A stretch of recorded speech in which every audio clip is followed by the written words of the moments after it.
Hello students, good morning. So this is our class 10th physics chapter 12 electricity.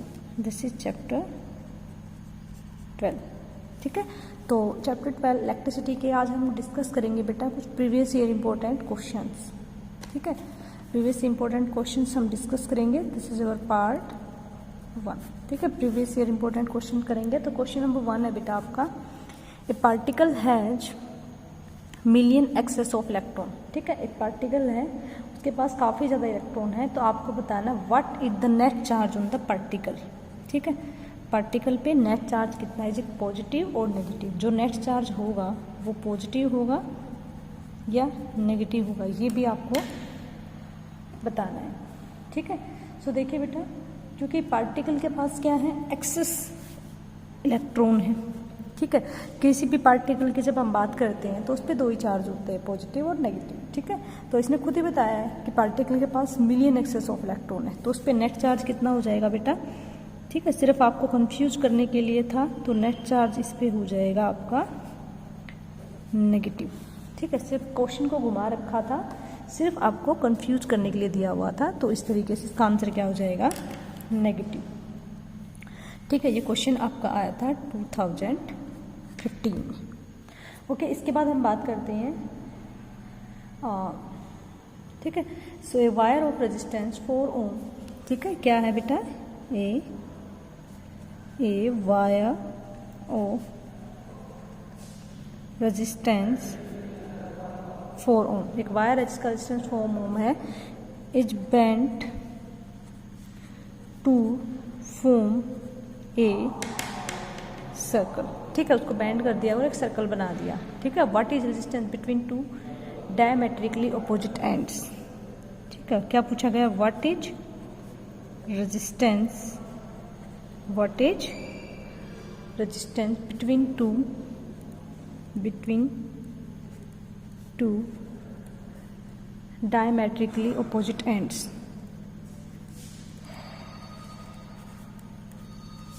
Opposite ends. ठीक है, छोटा सा question है but काफ़ी इंटरेस्टिंग है. Okay, a wire of resistance 4 ohm is bent to form a circle. एक wire था जिसका रेजिस्टेंस, जिस तरीके से आप इसको समझिए बेटा, सपोज कीजिए एक वायर है. ठीक है, इसका रेजिस्टेंस कितना था बेटा, 4 ओम. अब इस वायर को क्या बना दिया गया, सर्कल. ठीक है, अब इस वायर को क्या बना दिया गया, सर्कल. तो बता रहा है what is resistance between two diametrically opposite ends, उसके किसी भी दो अपोजिट एंड के बीच में. तो मान लीजिए एक एंड इसका ये, एक तो अपोजिट एंड हो गए दोनों. ठीक है, तो इसका इन्होंने पूछा है. ठीक है, ये तो इसका मतलब ये इस तरीके से हो गए, दो पार्ट्स इस तरीके से बन गए ना आपके, तो ये पैरेलल कॉम्बिनेशन हो गया. ठीक है, तो यहाँ पे अगर हम 1/r इक्विवेलेंट निकालेंगे तो क्या हो जाएगा, 1/r1 प्लस 1/r2, यानी कि इन दोनों को अलग अलग कर देंगे हम. ठीक है, दोनों को क्या करेंगे, अलग अलग कर देंगे. ओके, तो कितना हो जाएगा बेटा इसका टोटल. तो इसको देखिए आप इस तरीके से सोल्व करेंगे. सो इसके क्योंकि अपोजिट एंड्स की बात कर रहे हैं ना डायमेट्रिकली. ठीक है, कि उसके दो अपोजिट एंड्स के बीच में कितना होगा, तो अपोजिट एंड्स के बीच में हम इसी तरीके से फाइंड आउट करेंगे. मान लीजिए बेटा ये एक यहाँ से इसने चलना शुरू किया और ये सपोज करो यहाँ पे ख़त्म हो गया. ठीक है, तो these end are opposite to each other. तो जब हम इसको अपोजिटली एंड्स पकड़ेंगे तो ये हाफ हो जाएगा, तो 2 ओम का ये हो जाएगा और 2 ओम का ये हो जाएगा. तो इसका आर इक्विवेलेंट निकालेंगे तो 1/2 प्लस 1/2, 2 आप एलसीएम लेंगे. सो 1 + 1 2, तो 2/2, तो 1/r इक्विवेलेंट कितना हो जाएगा. सो जो नेट रेजिस्टेंस है वो आपका हो जाएगा 1 ओम. ठीक है, तो ये रेजिस्टेंस आ जाएगा आपका इस तरीके से. ओके, समझ में आ गया. ठीक है, एक क्वेश्चन है आपसे, सिंपल सा क्वेश्चन है, what is relation between 1 joule and 1 volt. ठीक है, क्वेश्चन क्या है, question number 3, what is relation between 1 joule and 1 volt. ठीक है, इनके बीच में क्या रिलेशनशिप है. तो यू नो वेरी वेल बेटा, 1 W V is equal to W/Q होता है, सबको पता है. If I am saying 1 joule और 1 वोल्ट में, इसका मतलब this is 1 volt is equal to 1 joule upon में 1 कूलम. ठीक है, तो ये इस तरीके से they are relate with each other. ठीक है, क्लियर? ठीक है, चलिए नेक्स्ट क्वेश्चन करते हैं। देखिए बेटा, क्वेश्चन नंबर 4 है, ये एक ग्राफिकल बेस्ड क्वेश्चन है। इसमें क्या बोला हुआ है, the same resistance give the following graph at 2 different temperature. ठीक है, अलग अलग टेम्परेचर पे दोनों का रेजिस्टेंस क्या है बेटा, सेम है। ठीक है, टेम्परेचर अलग अलग दे रखे हैं। तो इसमें बोला हुआ है which of this is at higher temperature, कौन सा टेम्परेचर हाई है, T2 या T1। ठीक है, एंड वाई और क्यों है। सो वी नो ऑलरेडी, हमें ऑलरेडी पता है इस बात का, जो आपका रेजिस्टेंस है ये 4 फैक्टर्स पे डिपेंड करता है बेटा आपका। ठीक है, this is directly, it is inversely proportional to area. ठीक है, directly proportional to length. It's also depend the material, यानी कि रेजिस्टिविटी पे भी डिपेंड करता है, और ये टेम्परेचर पे भी डिपेंड करता है। ठीक है, okay. So you know very well, if temperature, तो you can say that resistance directly proportional to temperature. तो अगर रेजिस्टेंस इंक्रीज होगा तो टेम्परेचर भी इंक्रीज होगा, और अगर रेजिस्टेंस डिक्रीज होगा तो टेम्परेचर भी डिक्रीज होगा। तो हम क्या करते हैं बेटा, रेजिस्टेंस देखते हैं किसका ज़्यादा। तो मैंने आपको ऑलरेडी बताया हुआ है कि जो आपका V जिस साइड होता है, ठीक है, V is equal to IR होता है ना, तो जिसमें V ज़्यादा होगा, जिसका वोल्टेज ये वाली V ज़्यादा होगा, वहीं उसी का क्या होगा, रेजिस्टेंस ज़्यादा होगा। या फिर आप इसके लिए कर सकते हो कि, ठीक है, या आप इसके लिए V वाला ही रूल याद रखो, जिस साइड V हो ना बेटा, ठीक है, उसी का R ज़्यादा होता है, ये सही रूल है। या आप स्लोप से भी स्लोप से भी कर सकते हो। ठीक है, तो IV ग्राफ है, VI ग्राफ होता तो V/I होता। ठीक है, आप स्लोप से पता लगा सकते हो। तो T2 is greater then T1, क्यों, बिकॉज जो ये वाला है इसका रेजिस्टेंस ज़्यादा है एज कम्पेयर टू दिस। ठीक है, अगर इस वाले का रेजिस्टेंस सपोज करो R2 है, इसका R1 है, तो ये रेजिस्टेंस क्या है बेटा, ज़्यादा है और ये कम है, इसलिए इसका टेम्परेचर ज़्यादा होगा और इसका कम होगा। Okay, so this is the highest temperature. Okay बेटा, तो इस तरीके से आपको ये क्लियर हो गया होगा। चलिए एक और ऐसा ग्राफिकल क्वेश्चन देती हूँ मैं आपको। ठीक है, ये क्वेश्चन आपका आया था 2013 में। Now are discussing question number 5। Okay, question भी एक इसी तरीके का, आपको VI ग्राफ गिवन है। ठीक है, this is V and this is I। ठीक है, और आपको 3 रेजिस्टेंस इस तरीके से गिवन है, R1, R2, R3। तो देखिए VI ग्राफ है, 2 तरीके हैं, या तो आप इनका थीटा चेक कर लीजिए। ठीक है, दिस इज θ3, θ2, θ1, क्योंकि थीटा तो स्लोप तो वही होता है ना जो एक्स एक्सिस के साथ एंगल बनेगा, और यहाँ पे जो आपका स्लोप बनेगा बेटा, V स्लोप मीन्स क्या होता है, दिस अपॉन दिस, यानी कि V अपॉन I। तो यानी कि हमें क्या मिलेगा, यहाँ से R मिलेगा। ठीक, अब आपसे ये पूछा गया है VI graph for 3 register is given, which of these 3 has minimum and which has maximum resistance. आपको ये बताना है मिनिमम कौन सा होगा और मैक्सिमम कौन सा होगा। तो एक तो आप यहाँ से थीटा स्लोप से चेक कर सकते हैं, तो you can see θ1 is greater than, θ2 is greater than θ3। एक तो आपका ये तरीका है, तो जिसका थीटा ज़्यादा होगा इट मीन जिसका स्लोप ज़्यादा होगा उसका रेजिस्टेंस भी ज़्यादा होगा। ठीक है, सो हु इज हैविंग, तो R1 is having maximum resistance and R3 is having minimum resistance. ठीक है, इसका मैक्सिमम है और इसका मिनिमम है। एक और तरीका जो मैंने आपको बताया हुआ है शॉर्टकट, कि जिस साइड आपका V होगा ना, जिस साइड आपका V होगा उसका रेजिस्टेंस ज़्यादा होगा। तो V किसकी साइड है, R1 के अटैच हो रहा है, तो R1 का रेजिस्टेंस ज़्यादा होगा। जितना जो V से दूर होगा उसका रेजिस्टेंस उतना ही कम होगा। ठीक है, चलिए अगला क्वेश्चन करते हैं। हाँ जी, नेक्स्ट क्वेश्चन है, ये आपका क्वेश्चन आया था 2009 में। ठीक है, क्वेश्चन क्या कह रहा है बेटा आपका, calculate electrical energy, calculate electrical energy consumed by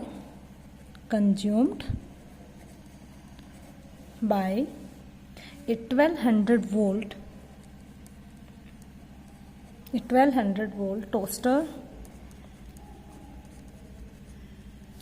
volt toaster in 20 minutes।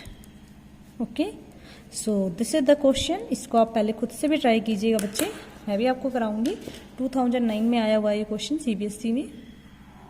सो देखिए बेटा इसका सॉल्यूशन। सो बेटा देखिए क्या पूछ रखा है, एनर्जी पूछ रखी है और आपको पावर गिवन है। पावर आपको कितनी गिवन है, 1200 वाट। टाइम कितना गिवन है, 20 मिनट आपको टाइम गिवन है, ठीक है। So we have to convert it, minute को जब भी हम सेकंड में चेंज करते हैं, या तो आप इसको क्या कीजिए, 12 वॉट दे रखा है ना, या तो आप इसको यूनिट्स में कन्वर्ट कीजिए, क्योंकि इसने पूछा है कि इलेक्ट्रिकल एनर्जी पूछा हुआ आपको 20 मिनट्स में, तो आप इसको आवर में चेंज कर लीजिएगा, ठीक है। ठीक है, या तो आप इसको आवर में चेंज कर लीजिए। आप इसको आवर में चेंज करेंगे तो 20/60 हो जाएगा, तो दिस इज 1/3 आवर, ठीक है, इतना हो जाएगा। अब आपको पता है हमें एनर्जी निकालनी है, तो we know P is equal to E/T, ये निकाल लेंगे तो P इंटू टी, ठीक है। तो क्या हो जाएगा बेटा आपका, तो P कितना आपके पास 1200 इंटू 1/3, ठीक है। क्योंकि मैंने इसको आवर में चेंज कर लिया तो मुझे इसको भी किलोवाट में चेंज करना चाहिए, तो वाट को जब हम किलोवाट में बदलेंगे तो दिस इज वॉट, तो इसको हम 1000 से डिवाइड करेंगे, देन दिस इज बिकम 12/10, ठीक है। सो मैं इसको भी क्या लिखूंगी, 12/10, तो 3 4 जा 12, दिस इज 4/10, यानी कि 0.4 किलोवाट आवर, ठीक है। और किलोवाट आवर को ही हम क्या बोलते हैं, यूनिट्स, यानी कि मैं इसको क्या लिख सकती हूँ, E is equal to 0.4 kilowatt hour, और मैं इसको क्या बोल सकती हूँ, यूनिट, ठीक है, क्योंकि आपको पता है कि किलोवाट आवर को हम यूनिट बोलते हैं। क्लियर बेटा, ठीक है। सारे क्वेश्चंस इंपॉर्टेंट है, सारे प्रीवियस ईयर क्वेश्चन मैं आपको करा रही हूँ, ठीक है। ये मैंने सारे पहले 10 ईयर सैम्पल पेपर में से आपको क्वेश्चन ढूंढे हैं स्पेशली अलग से फिजिक्स के, क्योंकि आपको पता है बेटा 10th क्लास के तो कंबाइंड पेपर आता है साइंस का, तो मैंने पहले फिजिक्स के सारे सेपरेट किए, फिर आपके सिर्फ इलेक्ट्रिसिटी के न्यूमेरिकल्स मैंने अलग किए हैं, ताकि पहले मैं आपको इनके प्रीवियस ईयर के क्वेश्चंस डिस्कस करा दूँ, ठीक है। चलिए अब नेक्स्ट क्वेश्चन करते हैं। तो हम ज़्यादातर न्यूमेरिकली प्रैक्टिस करेंगे, क्योंकि थ्योरी तो मुझे पता आप लोग कर लेंगे, बट जो मुझे थोड़ा सा थ्योरेटिकली ज़्यादा इंपॉर्टेंट लगेगा वो मैं साथ साथ आपको करा दूंगी, ठीक है। अब देखिए क्वेश्चन है बेटा, ये आया था दिल्ली 2009 में, ये भी 2009 में आया हुआ है, दिल्ली एग्जाम था जो 2009 में आया हुआ है, ठीक है। ए वायर, क्या क्वेश्चन है, ए वायर 1.0 मीटर लॉन्ग, एक वायर है जिसकी लेंथ 1.0 मीटर गिवन है and 0.2 mm in diameter, okay बेटा, डायमीटर कितना है 0.2 mm, ठीक है बच्चे, क्वेश्चन समझ में आ रहा है आपको, ठीक है। And has a resistance of 10 volt, and has a resistance of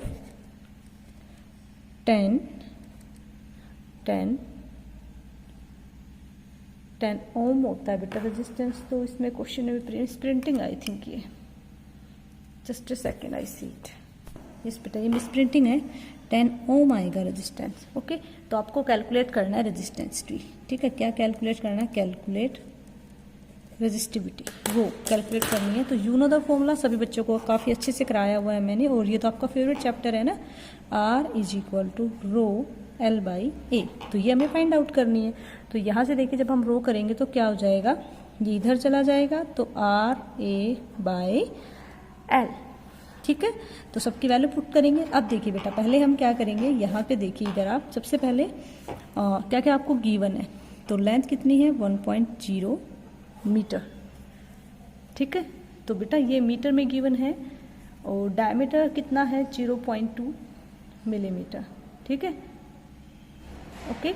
और ये देखिए आपको रेजिस्टेंस है 10 ओम गिवन है, क्लियर, तो ये तो आपको क्लियर हो गया। अब देखिए बेटा लेंथ को हम क्या करेंगे, mm में चेंज करेंगे, तो ये आपका क्या हो जाएगा बेटा 0.1 है, ठीक है, 1.0 मीटर है, तो इसको हम बेटा 1 सेकेंड, दिस इज 0.1, ठीक है, ये 1.0 नहीं 0.1 गिवन है बेटा, 0.1 गिवन है, ठीक है। और इसको mm में चेंज करेंगे तो मैंने आपको बताया 1 × 10⁻³ मीटर, ठीक है, हो गया इस तरीके से, this is length, okay. Okay, clear है इतना? ठीक है, तो इसको मिलीमीटर में हम कन्वर्ट कर लेंगे। ठीक है, ओके। तो बेटा देखिए 0.1 है और आपके पास ये 0.2 mm दे रखा है, तो 0.2 mm को हम क्या करेंगे, बिकॉज दिस इज डायमीटर, तो इसको हम 2 से डिवाइड करेंगे, तो ये बन जाएगा 1। ठीक है, ये मिलीमीटर में है, इसको हम मीटर में कन्वर्ट करेंगे, तो 1 × 10 की पावर, तो 0.1 हो जाएगा 10 की पावर -3 मीटर। अब हमने इसको मीटर में कन्वर्ट कर लिया, तो फिर हम इसको मिलीमीटर में ही रहने देते हैं। ठीक है, अगर हमने इसको मिलीमीटर में कन्वर्ट कर लिया तो हम इसको भी मीटर में रखेंगे, तो हमने सारा मीटर में कन्वर्ट कर लिया बेटा। अब इसको सोल्व करते हैं, तो देखिए बेटा r कितना है 10। ठीक है, इसको हम ऐसे लिखेंगे ना, πr², ये रेडियस अपॉन में l। ठीक है, तो पाई की वैल्यू 22/7। अब r कितना है, ये रहा, ये हमारा d का हाफ कर दिया ना हमने, तो ये हमारा क्या आ गया, r आ गया। तो r कितना हो जाएगा 1 × 10 की पावर -3, 1 × 10 की पावर -3, और नीचे l कितनी है, 0.1 है। ठीक है, ये 0.1 इसमें गिवन थी बेटा। तो अब इसको पूरे को सोल्व कर दीजिए, तो ये आपका हो जाएगा बेटा, देखिए ये 10 की पावर -3 और -3 क्या हो जाएगा, तो 22/7 × 10 की पावर -3 -6 + 1, तो -5, और अपॉन में 0.1। ठीक है, तो इसको 1 लिखे ऊपर 10 ले जाएंगे, तो ये हो जाएगा 3.14 × 10 की पावर 1 आ जाएगा, तो -4। ठीक है, दिस इज द रेजिस्टिविटी, और इसकी यूनिट क्या होती है, ओम मीटर। क्लियर? सिंपली बेटा आपको यही बताया गया है, क्योंकि हमने मीटर में ऑलरेडी दिया हुआ था, तो हमने इसको चेंज नहीं किया। ठीक है, पहले हम सोच रहे थे कि चेंज कर ले, लेकिन हमने क्या किया, r को ही चेंज कर लिया मीटर में। ठीक है, सबकी डायरेक्टली वैल्यू पुट कर दी और इसको सोल्व कर दिया। ओके, चलिए नेक्स्ट क्वेश्चन करते हैं। हाँ जी, तो क्वेश्चन नंबर 8 हम कर रहे हैं, और ये जो आपका क्वेश्चन है ये आया था आपका फॉरेन 2009, इस पे लिखा हुआ है, फॉरेन में आया होगा आई थिंक, इस पे लिखा हुआ है फॉरेन 2009 का क्वेश्चन है। ठीक है, the force between two charges, काफ़ी अच्छा क्वेश्चन है। The force between two charges, ठीक है, दो चार्जेस के बीच का फोर्स आपको गिवन है, this is F। Now if distance between them is double, what happen to the force, क्या कह रहा है, इफ डिस्टेंस बिकम डबल। ठीक है, अगर डिस्टेंस क्या हो जाए आपकी डबल हो जाए, तो पूछ रहा है what would happen to force, force पे क्या इफेक्ट पड़ेगा। ठीक है, तो ऐसा क्वेश्चन पूछा हुआ है। तो यू नो ये इलेक्ट्रिसिटी का क्वेश्चन है, तो अकॉर्डिंग टू कूलम्ब्स लॉ ही हम यहाँ पे अप्लाई करेंगे। कूलम्ब्स लॉ हमेशा दो चार्जेस के बीच में अप्लाई होती है। तो कूलम्ब्स लॉ क्या कहती है, F is directly proportional to Q1 Q2 by r²। यानी कि हमने क्या किया, दो छोटे छोटे चार्जेस लिए, एक लिया Q1 और एक लिया Q2, and they are separated with a distance r। ठीक है, तो उनके बीच में जो फोर्स लगेगा, दो चार्जेस के बीच में हमेशा इतना फोर्स लगता है। अगर मान लीजिए डिस्टेंस को डबल कर दिया जाए, ठीक है, तो this is our first equation. ठीक है, सेकंड, तो अगर डिस्टेंस को डबल कर दिया जाए तो फोर्स भी चेंज हो जाएगा, तो चार्जेस तो सेम रहेंगे, यानी कि 2r का स्क्वायर हो जाएगा। r को 2r कर दिया मैंने, तो ये क्या बन जाएगा, Q1 Q2 bye 4r square. ठीक है, नया फोर्स क्या होगा, यही तो पूछ रहे हैं ना बेटा। ये तो इसको मैं कैसे लिख सकती हूँ, F dash is directly proportional to 1/4 Q1 Q2 by r square.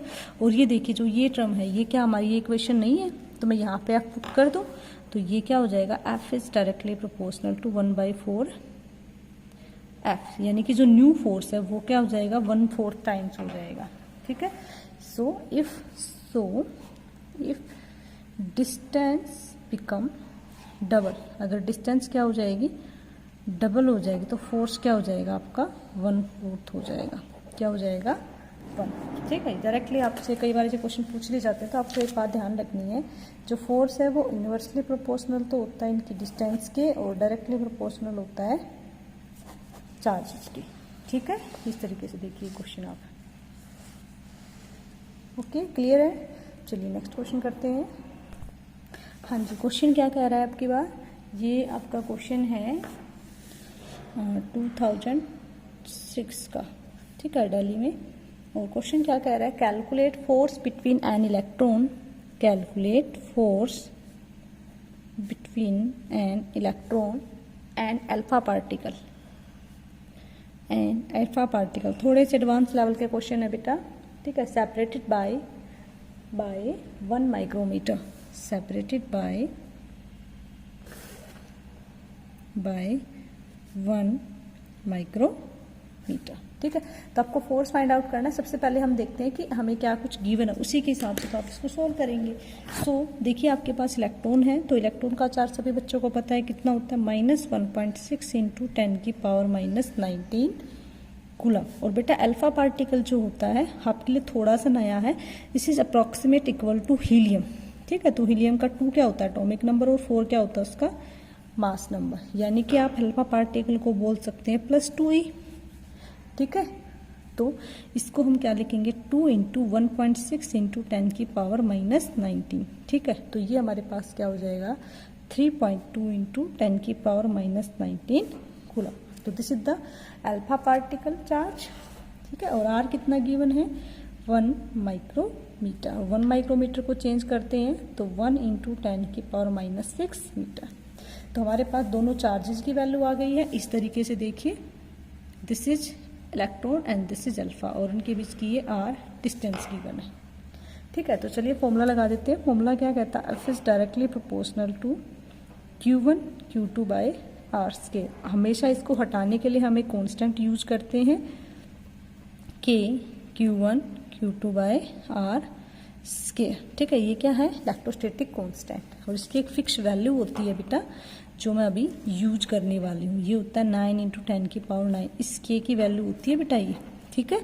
और इंटू में Q1 कितना है आपके पास, Q1 है -1.6 इंटू 10⁻⁻19, और Q2 कितना है बेटा 3.2 10⁻⁻19, ठीक है। दोनों की वैल्यू पुट कर दी, और नीचे क्या आ जाएगा आपका, ठीक है। तो आर का स्केयर होता है, तो हम करेंगे 1 इंटू, तो 1 लिखो या ना लिखो एक ही बात है, 10⁻6 इंटू 10⁻⁻6।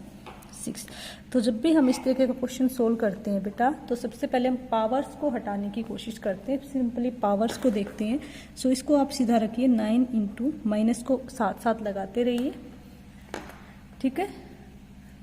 सो देखिए क्या हो जाएगा, ये माइनस सिर्फ ये बता रहा है कि इसके डायरेक्शन के लिए होता है, और कुछ भी नहीं, इट इज अट्रैक्टिव फोर्स, ठीक है। क्योंकि दोनों अपोजिट चार्जेज हैं, अल्फा पॉजिटिव है और ये नेगेटिव है, सो दे अट्रैक्ट ईच अदर। तो 9 इंटू 1.6 इंटू 3.2। चलिए अब देखिए बेटा, 10⁻⁻19 38 प्लस 9, और 10⁻⁻6 और -6 क्या हो जाएगा, 6 और 6 12, माइनस का है, ऊपर जाके क्या हो जाएगा, प्लस का हो जाएगा, ठीक है। तो ये हो जाएगा -9 इंटू, ये आप मल्टीप्लाई करोगे तो, चलो बाद में करते हैं, इसको पहले ऐसा ही लिखते हैं, 10 की पावर्स को संभालते हैं। तो देखिए ये हो जाएगा 21, ठीक है, 21 हो जाएगा। तो 38 में से 21 जाएगा तो कितना हो जाएगा, 70। तो 10⁻⁻17 आएगा, ठीक है बेटा, ओके। तो अब एक बात और देखिए आप यहाँ पे, कि ये भी दोनों पॉइंट्स में, ठीक है। तो जब हम इनको पूरे को सोल्व करेंगे और इस तरीके से इसको लिखेंगे, तो ये आपके पास क्या आ जाएगा बेटा, चलिए अब इनको मल्टीप्लाई कर लेते हैं, ठीक है। तो ये हो जाएगा 46.08 इंटू 10⁻⁻17, ठीक है। 46 तो ज़्यादा हो जाएगा, तो हम क्या करेंगे बेटा, इसको अप्रॉक्सीमेट क्या ले लेंगे हम, इसको हम क्या करते हैं अभी, इसके अगर हम इसको ऐसे लिख दो, देखिए बेटा, अगर मैं इसके एक पावर्स को इधर ले आऊँ तो कोई फ़र्क नहीं पड़ेगा। अगर मैं इसको लिखूँ 4.60 इंटू 10⁻⁻18, समझ रहे हो, मैंने क्या किया है, एक 10 को मल्टीप्लाई किया, एक 10 को डिवाइड किया, तो मैं इसको इस तरीके से भी लिख सकती हूँ। और ये न्यूटन, नेगेटिव सिर्फ क्या दिखा रहा है, इसकी डायरेक्शन को, कि ये एक अट्रैक्टिव फोर्स है। ओके, क्लियर हो गया सभी बच्चों को, ये देखिए इस तरीके से समझ आ गया, ठीक है, तो बेटा बाकी क्वेश्चंस हम नेक्स्ट पार्ट में डिस्कस करेंगे। Hope you enjoy this series. इसमें जितने भी आपके प्रीवियस ईयर के क्वेश्चन हैं मैं आपको सारे कराऊंगी और आपको थोड़े से अलग क्वेश्चन करने को मिलेंगे, तो आपको इंटरेस्ट भी आएगा और आपको समझ में भी आ जाएंगे कि हाँ किस तरीके से हमें क्वेश्चन करने हैं। ठीक है, so thank you so much guys, have a nice day, take care.